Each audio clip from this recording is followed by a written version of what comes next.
Josué capítulo 2.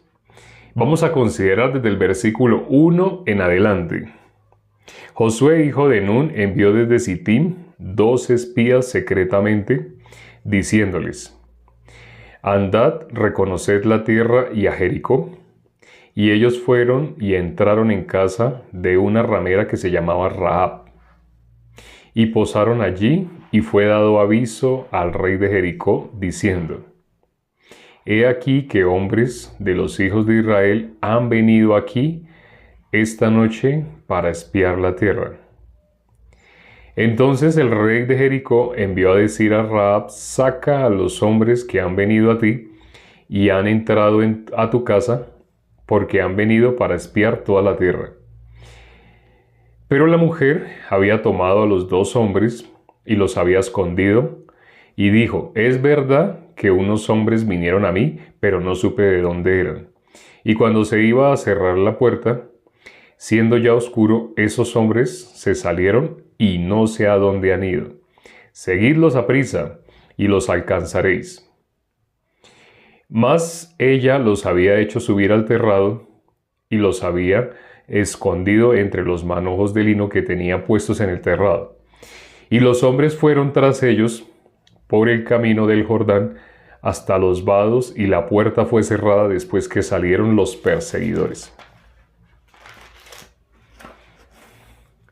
Antes que ellos se durmiesen, ella subió al terrado y les dijo: sé que Jehová os ha dado esta tierra, porque el temor de vosotros ha caído sobre nosotros, y todos los moradores del país ya han desmayado por causa de vosotros. Porque hemos oído que Jehová hizo secar las aguas del Mar Rojo delante de vosotros cuando salisteis de Egipto. Y lo que habéis hecho a los 2 reyes de los amorreos que estaban al otro lado del Jordán, a Sehón y a Og, a los cuales habéis destruido. Oyendo esto ha desmayado nuestro corazón, ni ha quedado más aliento en hombre alguno, por causa de vosotros. Porque Jehová, vuestro Dios, es Dios arriba en los cielos y abajo en la tierra. Os ruego pues ahora que me juréis por Jehová, que como he hecho misericordia con vosotros, así la haréis vosotros con la casa de mi padre, de lo cual me daréis una señal segura. Y que salvaréis la vida a mi padre y a mi madre y a mis hermanos y hermanas y a todo lo que es suyo, y que libraréis nuestras vidas de la muerte. Ellos le respondieron: nuestra vida responderá por la vuestra, si no denunciareis este asunto nuestro. Y cuando Jehová nos haya dado la tierra, nosotros haremos contigo misericordia y verdad. Entonces ella los hizo descender con una cuerda por la ventana, porque su casa estaba en el muro de la ciudad, y ella vivía en el muro. Y les dijo: marchaos al monte, para que los que fueron tras vosotros no os encuentren, y estad escondidos allí 3 días, hasta que los que os siguen hayan vuelto. Y después os iréis por vuestro camino. Y ellos dijeron: nosotros quedaremos libres de este juramento con que nos has juramentado. He aquí, cuando nosotros entremos en la tierra, tú atarás este cordón de grana a la ventana por la cual nos descolgaste. Y reunirás en tu casa a tu padre y a tu madre, a tus hermanos y a toda la familia de tu padre. Cualquiera que saliere fuera de las puertas de tu casa, su sangre será sobre su cabeza, y nosotros sin culpa. Mas cualquiera que se estuviere en casa contigo, su sangre será sobre nuestra cabeza, si mano le tocare. Y si tú denunciares este nuestro asunto, nosotros quedaremos libres de este juramento con que nos has juramentado. Ella respondió: sea así como habéis dicho. Luego los despidió y se fueron, y ella ató el cordón de grana a la ventana. Y caminando ellos llegaron al monte y estuvieron allí 3 días, hasta que volvieron los que los perseguían, y los que los persiguieron buscaron por todo el camino, pero no los hallaron. Entonces volvieron los 2 hombres, descendieron del monte y pasaron y vinieron a Josué, hijo de Nun, y le contaron todas las cosas que les había acontecido. Y dijeron a Josué: Jehová ha entregado toda la tierra en nuestras manos, y también todos los moradores del país desmayan delante de nosotros. Leímos hasta el versículo 24, es decir, todo el capítulo 2. Y sí, no recuerdo que antes lo hubiéramos leído. Sí llegamos a leer algo de este capítulo cuando estábamos en Génesis, en algún momento que estábamos en Génesis, pero desde ahí no habíamos vuelto a leer, y menos todo. Entonces, efectivamente, hoy es el capítulo 2. Acabamos de llegar del retiro de varones y efectivamente hay mucha palabra, mucho testimonio, es muy hermoso. También hicimos actividades allí, como piscina, toboganes, jugamos voleibol y también, no sé cómo se llamará voleibol en agua, porque había una cancha de voleibol también dentro del agua. Hasta fútbol con las manos en el agua. Sí. Había de todo, mesas de billar, mesas de ping-pong y otro tipo de juegos de mesa. Estuvimos en el retiro recibiendo la palabra y compartiendo con los hermanos, teniendo integración, compartiendo el corazón. Cuando el corazón se abre, si hay algo de oscuridad dentro del corazón, queda manifiesto. La palabra lo dice: todo aquel que hace lo malo aborrece a la luz y no viene a ella por temor a que sus obras queden al descubierto. Pero lo contrario, ¿qué es? El que se acerca a la luz, ¿para qué se acerca? Para que sus obras sean reprendidas. Pareciera como un castigo, ¿no? Pero no es un castigo. Porque como la condición del ser humano es mala desde su juventud, esa es la condición del ser humano. La intención, toda intención del hombre es malo desde su juventud. Sé que esto que estoy diciendo a más de uno lo sorprende, pero estamos nombrando lo que está escrito en la palabra de Dios. Esa intención del ser humano, ese corazón que tiene el ser humano, de continuo es el mal. Ahora, el mal no me estoy refiriendo a que el ser humano quiera robar, quiera mentir, no me refiero a que quiera. Dice el apóstol Pablo: el querer el bien está en mí. No sé si se acuerden lo que sigue diciendo. Bueno, hago esta pregunta. Cuando el apóstol Pablo dijo: el querer el bien está en mí, él quiere hacer el bien.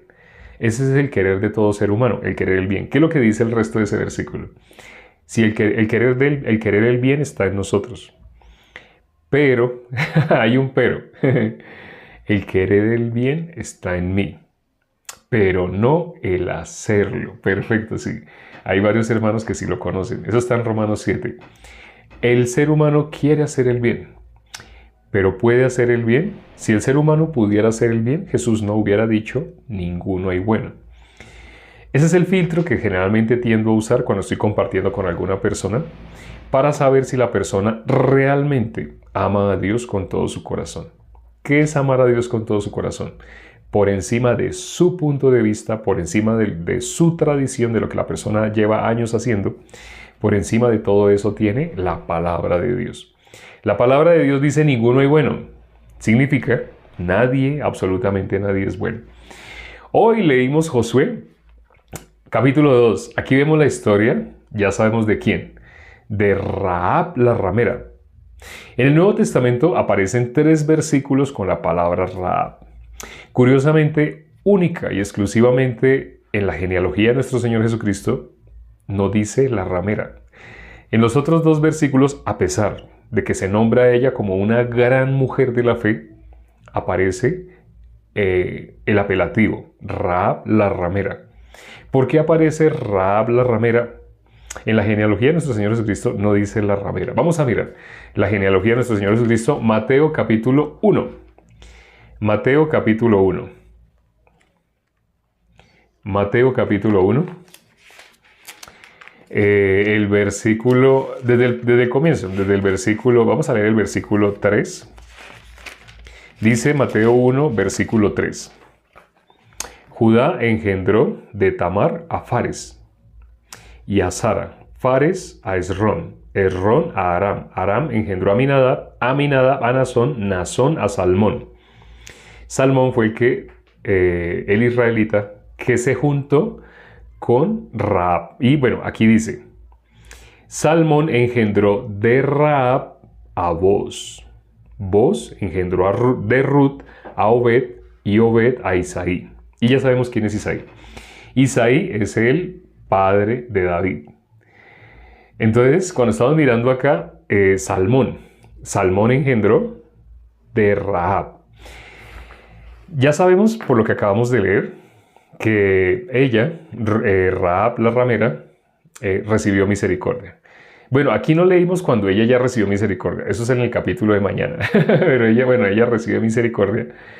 Y aquí dice que ella con quién se emparentó. Cuando leemos este versículo, con Salmón, uno de los hijos de Israel. Cuando los hijos de Israel llegaron allá, pues efectivamente ella engendró de uno de ellos. Bueno, lo que quería mostrarles en este capítulo en especial es el nombre de Rahab, con qué está unido, con qué está fusionado. El nombre de Rahab aquí no dice la ramera. 3 versículos aparecen en el Nuevo Testamento con Rahab, pero los otros 2 sí dicen Rahab la ramera. Aún hablando de la fe, la grande fe que hubo en esta mujer, sigue diciendo Rahab la ramera. Cuando leemos así Josué, capítulo 2, vemos el corazón de ella. ¿Qué había en el corazón de ella para que haya hallado la gracia? Así como la mujer sorprendida en adulterio halló la gracia, ella también halló la gracia. Ella halló la gracia. No sé si se dieron cuenta que entre el versículo 2 y el versículo 3, algo parece que hubiera hecho falta. Presten atención, voy a leer nuevamente esos 2 versículos, el versículo 2 y el versículo 3, y ustedes me dicen qué es lo que no se contó en medio de esos 2 versículos. Algo no se contó. Dice el versículo 2, fue dado aviso al rey de Jericó, diciendo, he aquí que hombres de los hijos de Israel han venido aquí esta noche para espiar la tierra. Ya espero que haya quedado claro lo que dice el 2. Ahora miren lo que dice el versículo 3.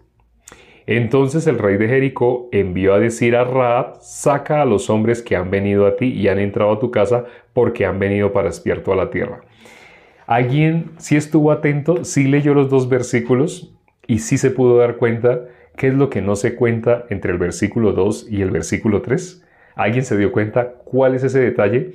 Normalmente hay periódicos donde sacan una caricatura con muchos elementos de un barrio, por ejemplo, y flores y mateas y así. Y le dicen, encuentre la pañoleta, algo así. ¿Qué es lo que encontraron? ¿Qué vieron? ¿Alguien vio algo? Voy a subirle el brillo porque no estoy alcanzando a leerlos. Ya, ahora sí leo los comentarios. Se dieron cuenta que lo ocultó. Se dieron cuenta. Creo que sí va por ahí. Pero no sé, tal vez la forma como lo expresaste. Bueno, ¿quién le dijo al rey que estaban los espías? Casi está cerca, sí está. ¿Cómo llegaron donde ella? Eso está más acertado. Porque en el versículo 2 dice,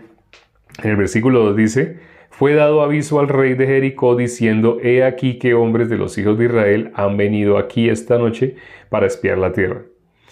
La diferencia, lo que estamos hablando es la diferencia entre el 2 y el 3. Bueno, sí, si hablamos del 2, sí sería solamente hablando del 2 y quién le dijo a ellos que los espías, pero esa no es la pregunta. La pregunta es entre el 2 y el 3. Y entre el 3 dice, entonces el rey de Jericó envió a decir a Rahab. Lo que no se dice, lo que no se había dicho es que estaban en la casa de ella. Sí se había dicho que habían 2 espías que habían entrado a Jericó. Pero después dice que ya el rey de una sola mandó buscar en la casa de Rahab. Ya sabía. Quiere decir que hay muchos elementos, muchos datos que no se mencionan, porque como ya hemos nombrado en la Biblia, se mencionan los hechos más importantes. Por eso de alguien como David aparecen muchos capítulos. Incluso el libro más extenso de la Biblia, que es el libro de Salmos, lo escribió en gran parte el rey David.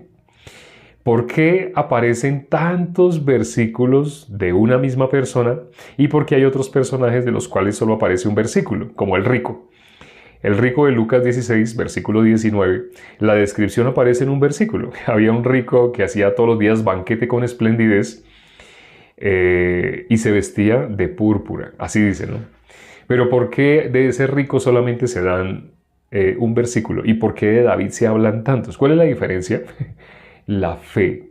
¿Qué es lo que Dios deja reflejado acá? La fe. ¿Por qué a lo largo de toda la Biblia se habla tanto de Rahab? Tanto que en el Nuevo Testamento, como nombramos ya, se habla también de Rahab. Se habla también de Rahab.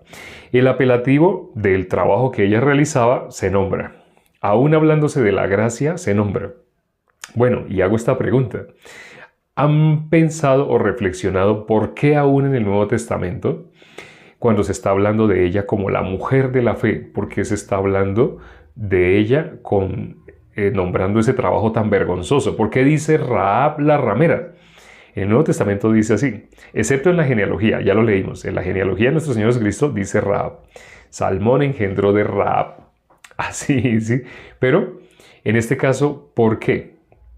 ¿Por qué cuando se habla de esta mujer de la fe ya se está hablando de una justa? Se está hablando de una santa. ¿Pero por qué se dice la ramera? Para no enaltecerla. Pero para no enaltecerla, ¿qué más? Porque Dios escogió lo menospreciado. Excelente. Los dos.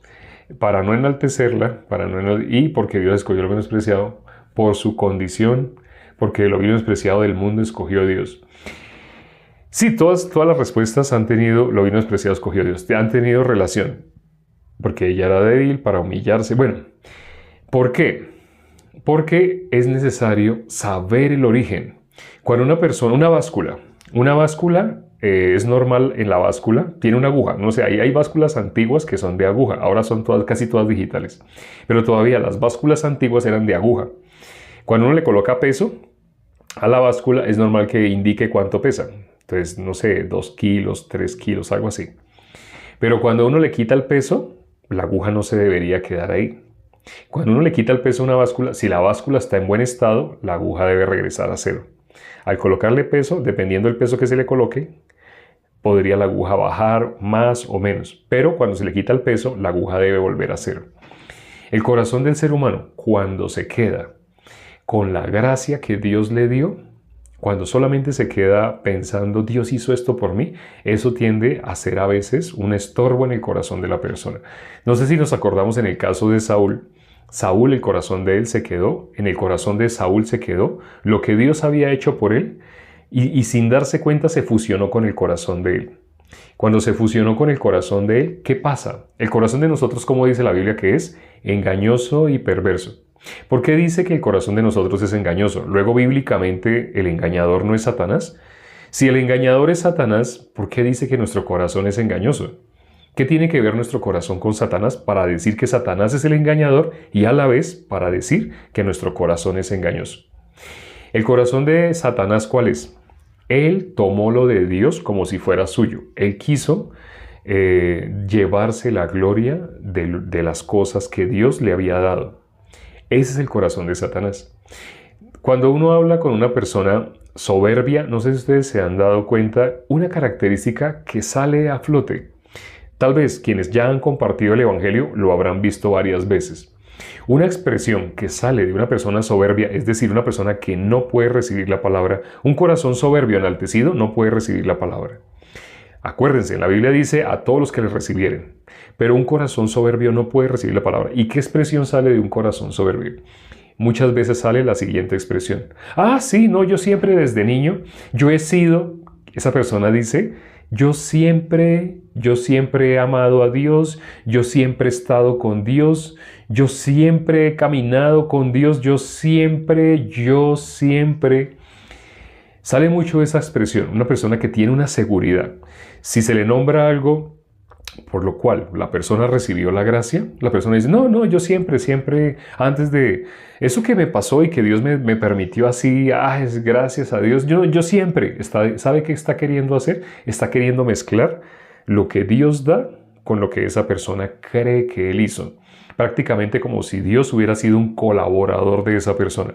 Esa persona es muy buena en su corazón y tras del hecho piensa, sí, Dios me ha ayudado, Dios lo ha ayudado o Dios ha hecho. Si la persona se diera cuenta realmente que él no puede hacer nada bueno, no hay nada bueno en mí. Si la persona se logra dar cuenta de esa manera, esa persona no va a nombrar, yo siempre he buscado a Dios todas las mañanas, yo siempre. Esa es una característica de una persona que si ustedes le siguen compartiendo la palabra, no va a recibir, no va a recibir.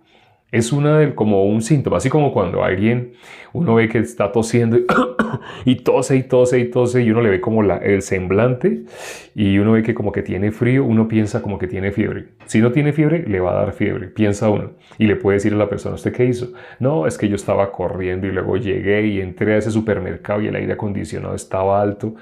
¿Y eso hace cuánto fue? No, hace como 1 hora y no se me ha quitado la tos y uno le dice a la persona, abríguese, abríguese para que el cuerpo no sienta como una diferencia térmica fuerte. Esos son síntomas que uno ve, así se le va a dar gripa. Igual, para reconocer un corazón soberbio que no va a recibir la palabra, solamente comparta con esa persona. Si esa persona va a nombrar algo que Dios hizo en su vida, esa persona lo va a nombrar. Yo siempre he sabido eso, ¿no? Eso yo siempre lo he sabido. Corazón soberbio se manifiesta de esa manera. En el caso de Rahab, ¿vemos un corazón soberbio o un corazón humilde? ¿Qué característica vemos en el corazón de Rahab? Un corazón humilde. Ella, ¿qué dijo de los espías? Bueno, ella dijo de los espías algo en el versículo 7, creo, más o menos. El capítulo del versículo 7 dijo, y los hombres fueron tras ellos por el camino. Ella lo dijo en el versículo 4, 5 y 6. Ahora, hago una pregunta. Vamos a leer, espero que los lean también al tiempo conmigo. No me dejen leyendo solo. Ya saben, es importante. La palabra se queda mejor cuando la leen al tiempo que se está leyendo. Que se está mencionando, también leerla en ese mismo tiempo. El versículo 4, 5 y 6 dicen algo que es especial. ¿Qué ven ustedes en estos 3 versículos? Vamos a ver, ¿qué alcanzan a notar? No se preocupen si están diciendo cosas humanas, o sea, si dicen humanamente yo veo esto, no, así no digan humanamente. En esos 3 versículos se ve así, se ve así, se ve así. Vamos a leer esos 3 versículos. Dice el versículo 4, pero la mujer había tomado a los 2 hombres y los había escondido y dijo, es verdad que unos hombres vinieron a mí, pero no supe de dónde eran. Y cuando se iba a cerrar la puerta siendo ya oscuro, esos hombres se salieron y no sé a dónde han ido. Seguidlos aprisa y los alcanzaréis. Mas ella los había hecho subir al terrado y los había escondido entre los manojos de lino que tenía puestos en el terrado. ¿Qué ven en esos 3 versículos? ¿Qué característica notaron en esos 3 versículos? ¿Qué llama la atención de esos 3 versículos? ¿Ella qué estaba haciendo ahí? ¿Ella qué hizo ahí?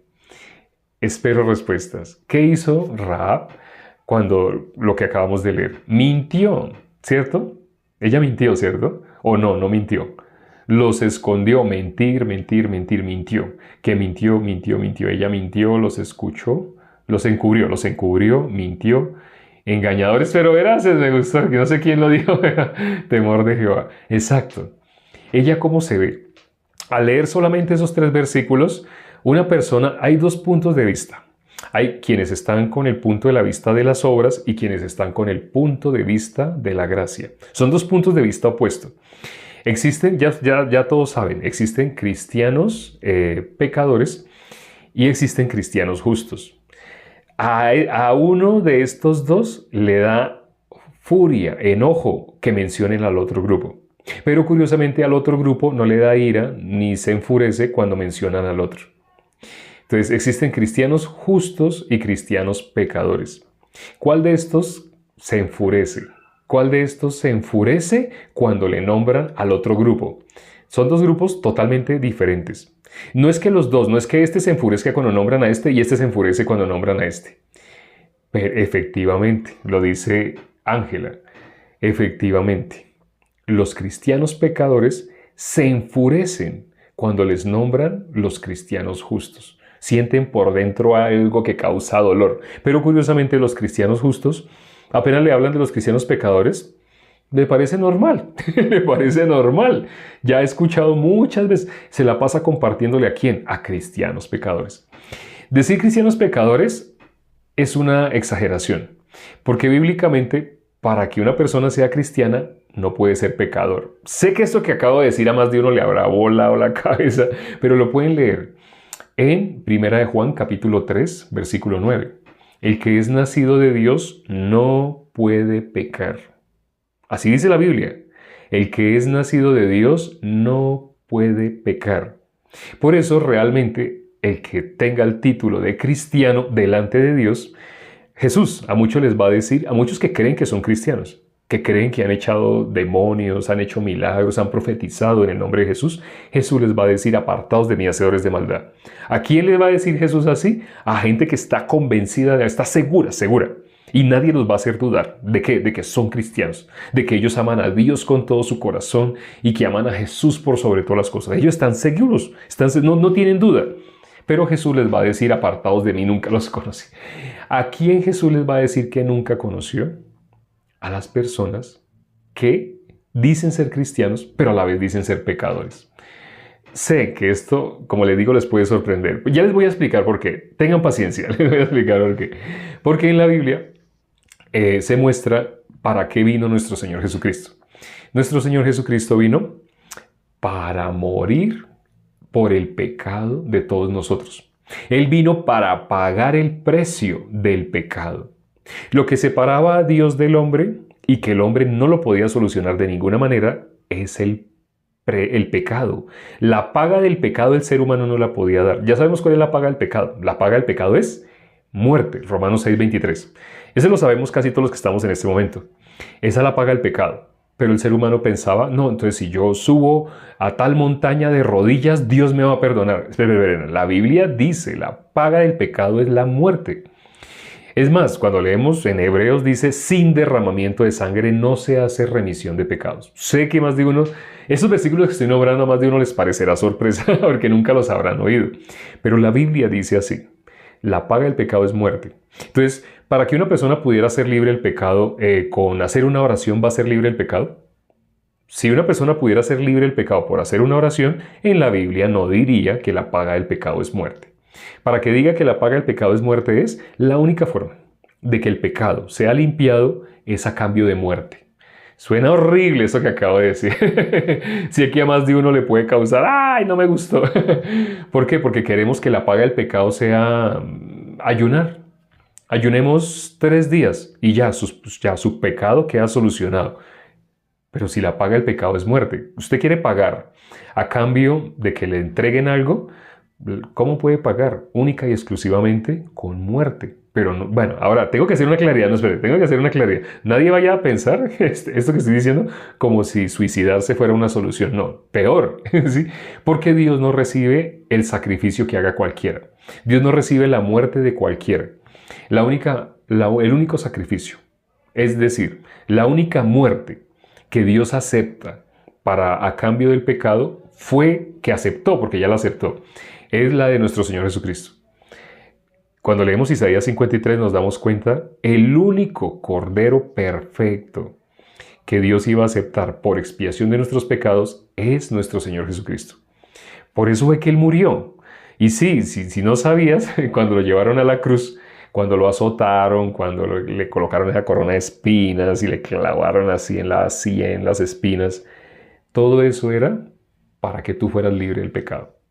Si tú todavía te consideras pecador, cuando tú lees Hebreos capítulo 10, ahí dice que estás tomando por inmunda la sangre del pacto. Hay 2 pactos, el antiguo pacto y el nuevo pacto. El antiguo pacto era, tú tenías que hacer algo para alcanzar la bendición. Para poder ser libre del pecado, tú tenías que hacer algo. Ese es el antiguo pacto. A cambio de que tú te portaras bien en ese sentido, en este otro sentido, así. Pero cuando miramos el nuevo pacto, donde tú hagas algo a cambio de la liberación del pecado, tú estás menospreciando la obra que hizo nuestro Señor Jesucristo. El nuevo pacto es, no debes hacer nada para ser libre del pecado. Donde tú trates de hacer algo a cambio del pecado, estás diciendo la obra de Jesús no es suficiente. La obra de Jesús no basta, sino yo tengo que hacer algo más para ser libre del pecado. Eso significa cuando una persona cree que tiene que hacer algo. Está menospreciando la sangre del pacto en la cual fue santificado. Ahora, estoy usando palabras que están en la Biblia, pero que a más de uno le puede volar, no sé, puede decir, no, ¿cómo así que santificado? Nosotros tenemos que buscar la santificación. Eso no es bíblico, eso se enseña, eso es teológico porque en los libros de teología se enseña, en los institutos bíblicos, institutos teológicos, en las escuelas de discipulado, escuelas de líderes, se enseña eso. Eso es teológico, pero no es bíblico. Acuérdense, la teología lo único que transmite es un conocimiento que envanece, hace que las personas se sientan muy superiores a los demás porque se saben los nombres de todos los hijos de David. Se saben los nombres de las 12 tribus, se saben los 10 mandamientos de memoria, se saben el Salmo 23 y el Salmo 91 de memoria. Eso dice la Biblia, el conocimiento envanece.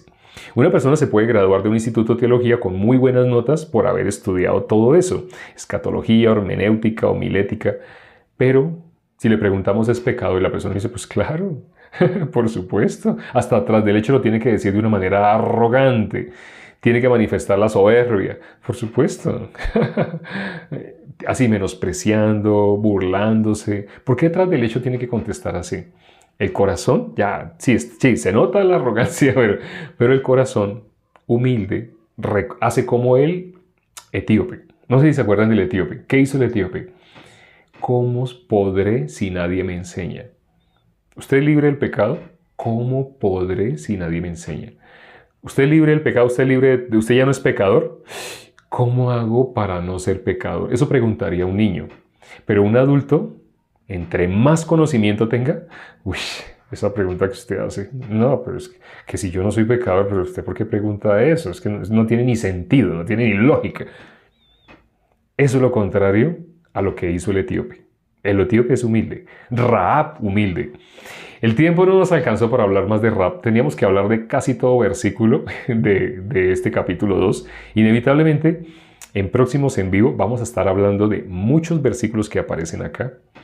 Hoy, pues ya explicamos el Evangelio. ¿Cuál es el Evangelio? Lo vamos a resumir. Que Jesús ya pagó el precio que tenías que pagar tú por tus pecados. Quiere decir, Él te hizo libre de la condenación del pecado. Tú ya no eres pecador. Bíblicamente ya no eres pecador. Que hay algunos versículos que parece que dijera que sí somos. Si se leen fuera de contexto, se leen en ese sentido. Pero cuando la persona lee el versículo que tiene al lado, lea los dos versículos que tienen al lado de ese versículo que parece que los hiciera pecadores. Y notarán que dice que no.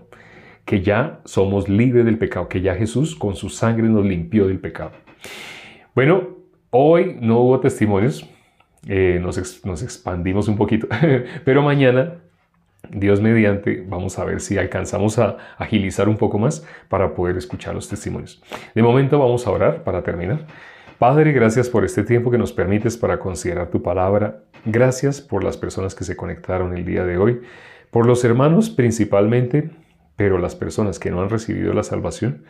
Gracias te damos por las personas que hoy escucharon y algunos pudieron tener oídos para recibir. Dice la palabra, dijo nuestro Señor Jesucristo, mis ovejas oyen mi voz y me siguen. Pero existen las que no son de las ovejas de nuestro Señor Jesucristo, que son cristianos pecadores. Algunos de esos cristianos pecadores sí van a poder pasar a los cristianos justos, pero otros simplemente se van a querer seguir sosteniendo a través de sus pensamientos por su lógica en la condición que les deja en la condenación, en el infierno, sin darse cuenta. Permite, Padre, te pedimos que tengas misericordia con todos los que se conectaron el día de hoy, para que ninguno siga siendo arrastrado por sus pensamientos, sino que inevitablemente lleguen al conocimiento de la verdad para que sean libres del pecado. Te lo hemos pedido y hemos orado en el nombre de nuestro Señor Jesucristo. Amén.